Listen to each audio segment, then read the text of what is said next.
I mean, to me, the power of games is first of all, entertainment is wonderful. But second of all, what I love about games is just the social currency that they can give anyone who plays, and anyone's able to play.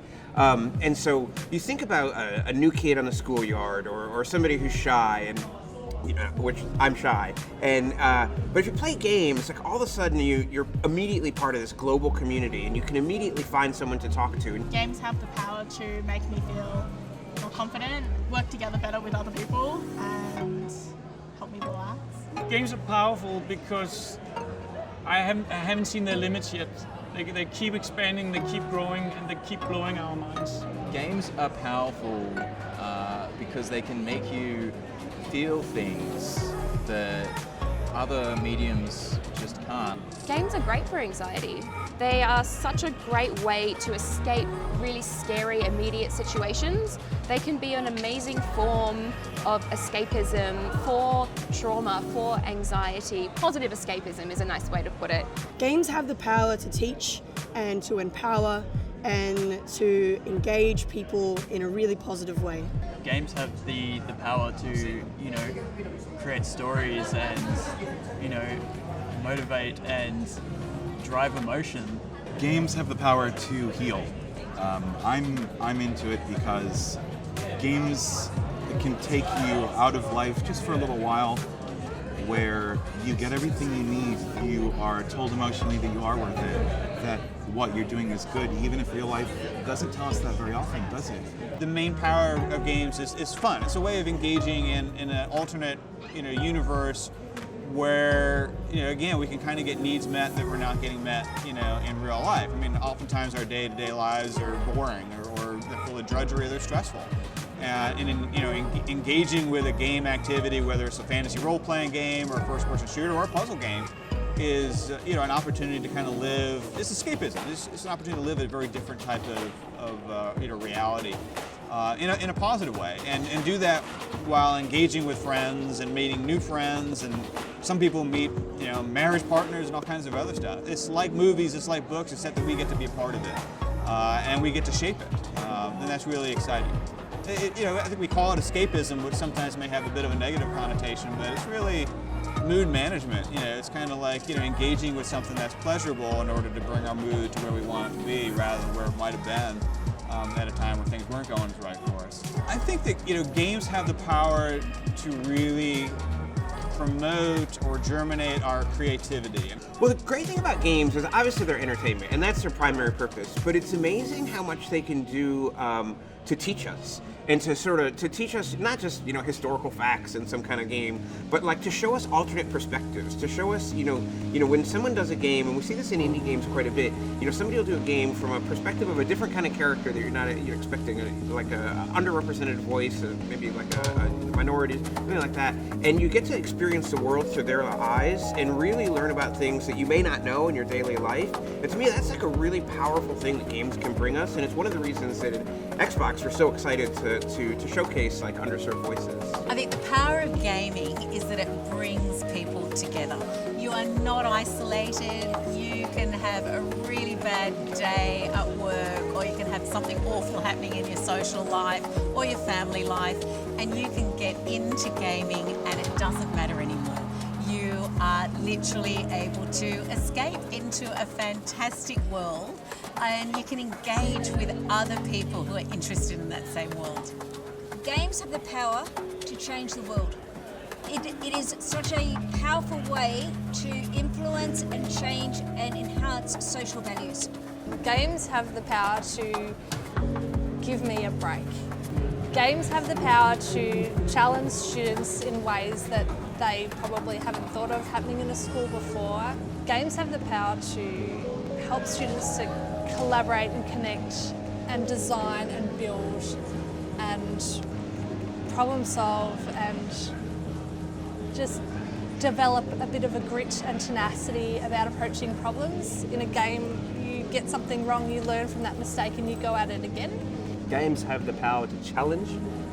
Games have the power to inspire and promote learning. Games have the power to change lives.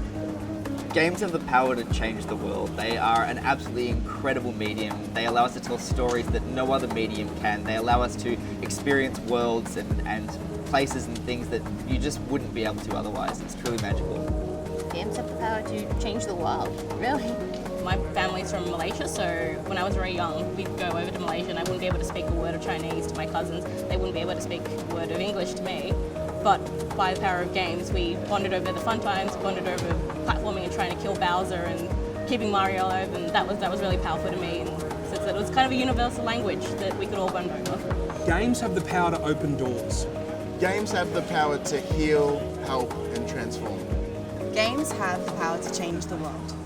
Games have the power to grow connections and make connections. Games have the power to inspire creativity. Games have the power to complete who you are. Games have the power to unite people through their adversity, through different languages, different cultures. Games have the power to do something new. Games have the power to change people. Games have the power to inspire creativity, inspire a thirst for learning new things, and really engage somebody in the way that they want to be engaged. There's a game for everybody to play and enjoy the way that they want to enjoy it. They have the power to show another perspective. They can create an escape. They can broaden new horizons on the way we think. A lot of people also use games to help them cope with real life situations. They might use it to get over past traumas, to